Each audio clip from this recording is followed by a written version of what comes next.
When playing Kano, there are two rules that are the most important thing that every Kano player, especially those that are beginning to play the class, should always keep in mind. And if you keep those two rules in mind, your gameplay experience is going to get a lot better. You're going to start harvesting consistent results across the formats, especially in Blitz, but also in Classic Constructed. And in this video, I am going to explain you what those two rules are and why they are so important to playing Kano.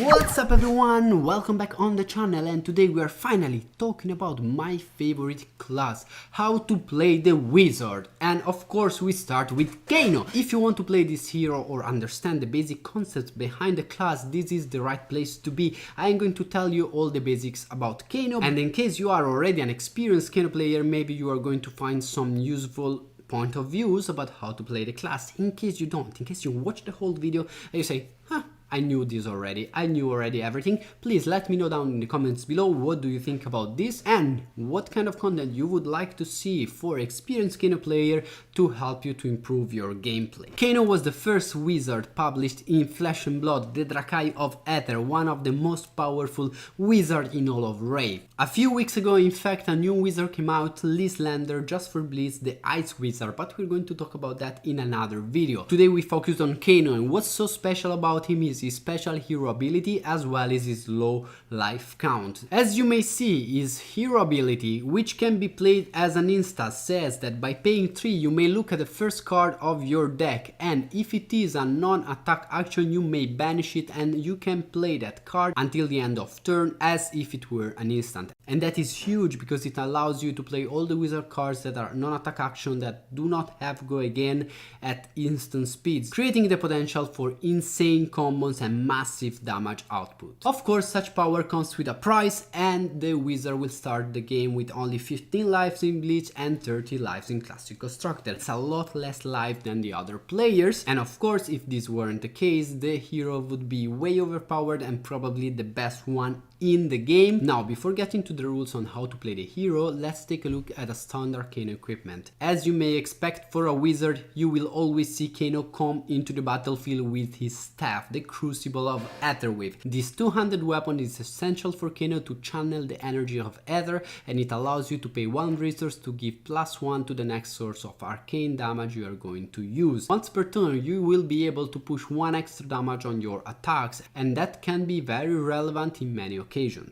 Another essential card for playing the class are the Storm Striders, the Mage Boots! Not only do they have Arcane Barrier that allows you to stop arcane damage incoming, but they also have the best activated ability for any wizard in the game. They allow you to pay 1 resource to play the next wizard non-attack action as an instant, which is huge because they allow you to use a card in your opponent's turn and usually close the game before getting killed.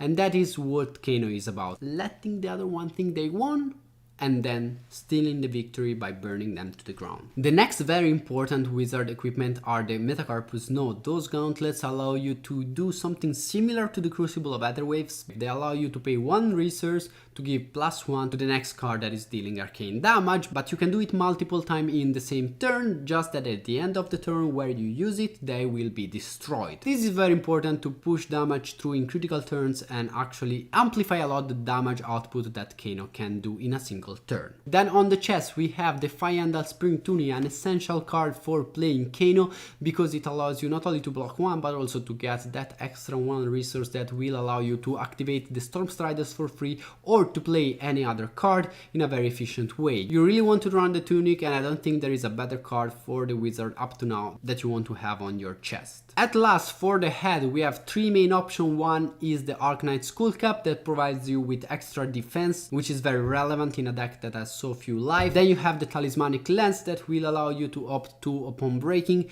which means you are going to be able to play with a top deck to maximize Kano's effect. And then you have the Ragamuffin set that allow you as well to play with your hand and the top of the deck to make some sneaky combo with the Kano ability. Some of the cards that are usually run in a Kano deck are expensive, and I understand that may be a problem for some people, especially if they are not really sure they actually want to play the class. If you're interested, I have my personal budget Kano list that I was testing during the old Blitz meta.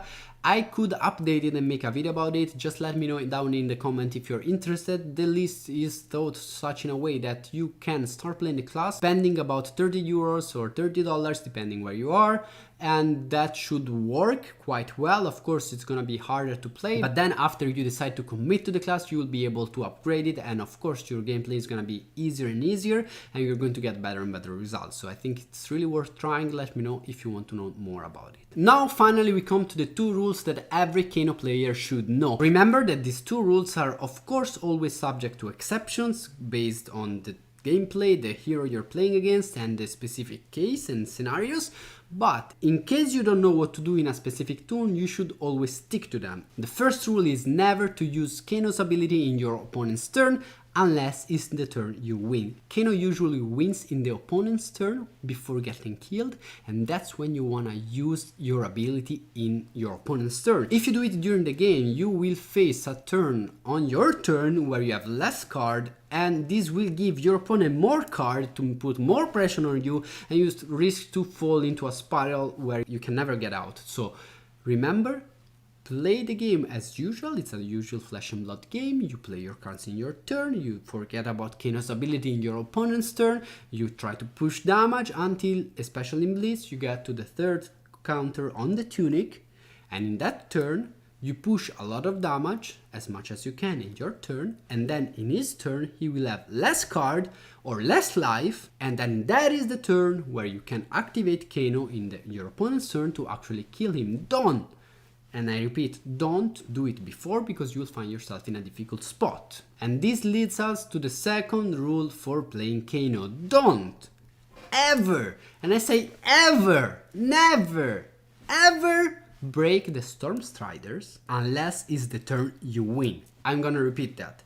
You do not break the Storm Striders, as tempting as it may be, unless you are going to win. Of course there are exceptions, but you don't really want to do that, because if you do not have the Storm Striders, you do not have the leverage, the possibility of killing your opponent suddenly, and your opponent is going to be able to play a lot more relaxed, being a lot more aggressive, and that is usually when you lose. There will be situations where you break it and you actually do a lot of damage, even if you don't win right in that spot, you actually win later. But if you are just starting to play the wizard, just forget about the Storm Striders unless you wanna win. That is really the most important lesson I think that every Kano player should know, until they start being very, very confident of the consequences of breaking the Striders mid-game, early game, because that is going to change how you play the whole match. When I started playing Kano, no one taught me how to play the class. I never played against other Kano players, so I had to learn everything by myself, and that was a lot of pain, a lot of losses. You don't want to go through that. I hope that this video will help you about that. Let me know down in the comments what are your doubts, if you want to see more videos, if you like the video and such. And in the meanwhile, take your card deck, go out there, and may the ether be with you.